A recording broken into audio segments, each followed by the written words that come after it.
Also might happen, with Social Security, because, when it's either we're going to get rid of Social Security or we're going to wipe it out with inflation. But at the end of the day, a lot of children are going to have to take on the responsibility of their parents, that because they're not going to be able to survive on their inflated away Social Security benefits. And so that's what's going to have to happen. Yeah. Instead of having society take care of your parents, you got to do it yourself. As homeownership costs continue to rise, even those with fixed-rate mortgages aren't spared from the financial squeeze. Peter Schif discusses how maintenance, insurance, taxes, and utilities are all climbing, forcing many homeowners to find new ways to manage. In today's video, we'll explore why more people may turn to renting out spare rooms to offset these growing expenses. Stay tuned as Peter Schif breaks down the challenges and strategies for navigating the rising costs of home ownership. It makes sense because if you need to sell, right? Some people need to sell their home. And if you need to sell, well, then you're going to have to cut your price because that's the only way the buyer can afford to pay. The market is gradually going down. But if people don't need to sell, see, if you're, even if I've got a house, right, that has gone down in price or in market value, if my mortgage payment is lower than what I would have to pay if I rented a place, then I'm just going to stay in my house. Doesn't really matter to me what the price is. Home equity goes away. So a lot of people, even though they're living in their house and they've got a low mortgage payment, the fact that they no longer have all this home equity, home ownership, right? You may have a fixed rate mortgage, and so your mortgage is not going up, but all the other costs associated with home ownership are going way up. I mean, that hasn't stopped. Maintenance, insurance, taxes, utilities, that's going to keep going up. And that's going to be a problem. And what I see happening in the future is I think more people who own their homes are going to rent out rooms. They're going to, if they have a spare room, to generate income. They don't want to leave their house because they've got this cheap mortgage, but they can rent out rooms, right, to other people. They're going to print a lot of money because remember, too, all these retirees are going to stop working. They're not going to pay Social Security taxes anymore, but they're going to collect the benefits. And there's bigger deficits, more inflation, more money printing, which will drive up house prices because it's going to make homes that much more expensive to construct. The materials go up, the labor costs go up. But I mean, in real terms, right, if you want to take a look at housing prices in terms of gold, how many ounces of gold will somebody need to buy a house? I expect a crash. I mean, maybe 80, 90% decline in real estate prices in terms of actual money, real money, but not in terms of the fiat money that we create. That is the problem. The money could lose more value than the house. They have stimulus checks or however they're putting the money out there, or they lower interest rates so that it can be borrowed into existence. But that doesn't mean that real estate prices can't come down in nominal terms. I mean, they certainly can. And in some parts of the country, they definitely will, I think. I mean, you look at some of the markets where you have really overpriced homes, like in California, for example, and you look at the price of a house relative to the average income of the people who are living there. People have really been stretching to buy real estate there.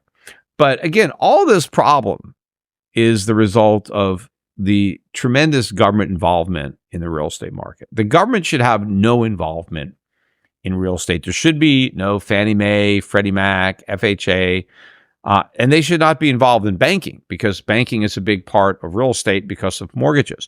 There should be no FDIC. There should be no government guaranteed bank accounts. There should be no government guaranteed mortgages. If we had had a free market all along in housing, we wouldn't have any of these problems. Housing never would have gotten so expensive. We never would have had all these booms and busts. People would have bought houses that could afford them. And the people who couldn't afford them would have rented, and we would have a much sounder economy. But everything is screwed up because of the way the government has distorted the market with all their guarantees and all the moral hazards that it has created and the decisions that have been made that, absent these government distortions, never would have been made. I mean, a free market, people make sound decisions because they're guided by, not only the motivation of profit, but the fear of loss. But the government comes in and tips the scale so that people aren't as worried about losses anymore. And so they just think about the gains. And so they take tremendous risk, which they would not take in a free market. Look, you've got, two forces that are counter one another. So number one, the increasing construction costs, labor and materials, means that fewer homes are going to be constructed. And so that keeps a limit on the supply, right? Meanwhile, people are being born, people are growing up, people are wanting to enter the housing market, but there's no incremental supply because the cost of construction is beyond their ability to afford. So now you have to bid for the existing stock. So that's putting pressure up. Right at the same time, if it costs a lot to maintain the home, then fewer people will buy. But I think what ends up happening in many cases is the housing stock falls into disrepair. I mean, people are still in their homes. They just don't maintain them the way they did. And so, they deteriorate, they dilapidate, and so eventually they become a teardown. And eventually it can be a problem for the lenders when the properties aren't maintained in a condition that would maintain the market value of the properties. But yeah, that does happen. And of course, people, could stop using their heating or using their air conditionings, or just keep them at temperatures that are not ideal.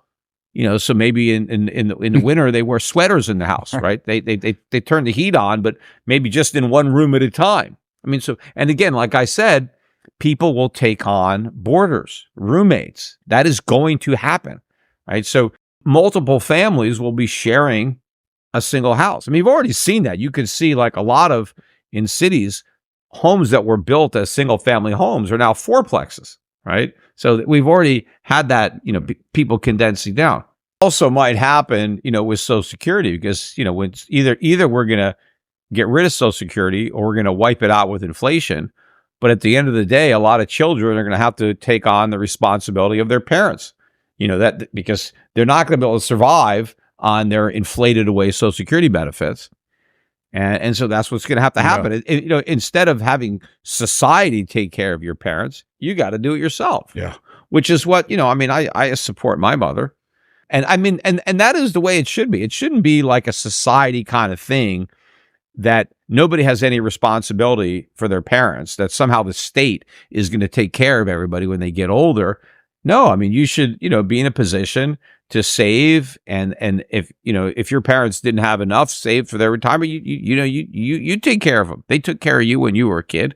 You could take care of them when they're older, and then your kids could do the same thing for you. It's not that we should just push off everybody, on the government and assume that, I don't have to be responsible because the government's going to take care of everything. As the cost of living keeps climbing, finding creative solutions is key. If Peter Schif's insights resonated with you, make sure to like, subscribe, and share this video with others who might benefit. Thanks for watching, and stay tuned for more valuable content to help you navigate these challenging times. Thank you.